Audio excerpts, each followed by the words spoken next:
Folks, Isaac Martinez here with Blake Fulenwider Dodge in Eastland, sitting inside a 23 Dodge Charger. Going to show you guys how you can actually customize and set up your instrument cluster to whichever preferences you have. So let's get right into it.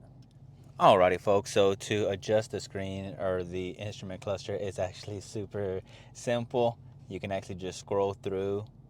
You'll press the up arrow on the left hand side right here on these. This controls your cluster. Get into the part where it says screen setup and you can actually hit OK there, and it'll give you a couple of options and it'll actually illuminate in red whichever one it's referring to. So like right now it's on the upper left.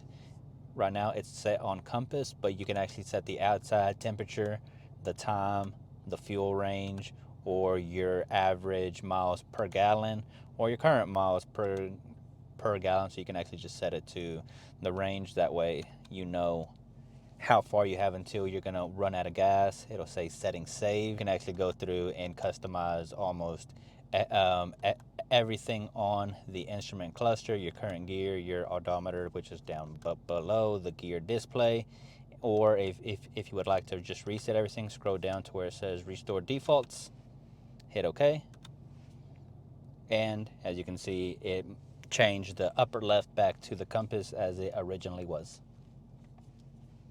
If you guys have any questions or concerns about that specific feature or anything about your vehicle, feel free to give me a call at 254-434-7212, or better